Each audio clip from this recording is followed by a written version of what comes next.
থানায় এখনো গড় হাজির কেষ্ট। আজ শেষ হচ্ছে অনুব্রতর বেড রেস্টের মেয়াদ। গুরুবারে আগাম জামিনের আবেদন নাকি হাজিরা? নজর বোলপুরে একাধিকবার থানায় হাজিরা এড়িয়েছেন কেষ্ট মণ্ডল। প্রথম তাকে হাজিরা দেওয়ার কথা হয়েছিল গত শনিবার। সেদিনকে তিনি হাজিরা এড়িয়েছিলেন। তারপর দিনই তাকে ফের হাজিরার জন্য ডেকে পাঠানো হয়। সকাল 11টার সময় টাইম দেওয়া হয় গত রবিবার। সেদিনকেও তিনি হাজিরা এড়িয়ে যান। তারপর আইনজীবী মারফত থানায় যেটা কারণ হিসেবে পাঠানো হয়, তার নাকি শরীর খারাপ, তার সম্পূর্ণ বেড রেস্টের প্রয়োজন, সেই কারণের জন্য তিনি যেতে পারছেন না। পরবর্তী ক্ষেত্রে করোনার একটা প্রসঙ্গ উঠে আসে, তার একটা মেডিকেল টেস্ট হয়। সেই মেডিকেল টেস্টের রিপোর্ট নিয়েও যথেষ্ট সন্দিহান প্রকাশ করা হয় পুলিশের তরফ থেকে।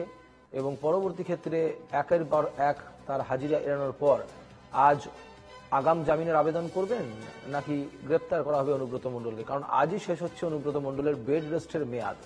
যে মেডিকেল রিপোর্টের ভিত্তিতে তার বেড রেস্ট দেওয়া হয়েছিল, সেই বেড রেস্টের মেয়াদ আজই শেষ হচ্ছে। শুভজিৎ প্রামাণিক রয়েছেন আমাদের সঙ্গে এই মুহূর্তে। শুভদীপ, আগাম জামিনের আবেদন নাকি গ্রেপ্তার? অনুব্রত মণ্ডলের আজ তো কিছু এসপার ওসপার হওয়াটা সম্ভাবনা।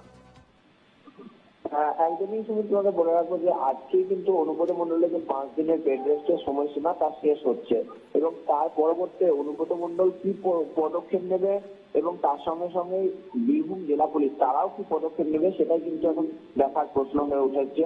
কারণ এখনো পর্যন্ত অনুব্রত মণ্ডল কোন রকম আইনি প্রক্রিয়ার মধ্যে যাননি, অর্থাৎ তিনি আগাম জামিনের আবেদন এখনো করেননি বা তাকে যে হাজিরা দিতে বলা হয়েছিল তা কিন্তু তিনি এড়িয়ে গেছেন।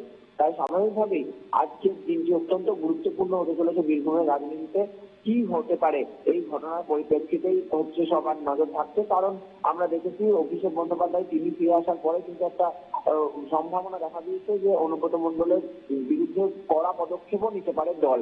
সেক্ষেত্রে ঘরে বাইরে চাপে রয়েছে অনুব্রত মণ্ডল এবং স্বাভাবিকভাবেই আজকে তিনি আরো তার সময়সীমা বাড়ানোর জন্য করোনা টেস্ট করিয়ে তারপরে সেটি পজিটিভ হয়ে গেলে তিনি 15 দিনের সময় পাবেন নাকি তিনি আইনি পথে যাবেন সেটাই এখন দেখার।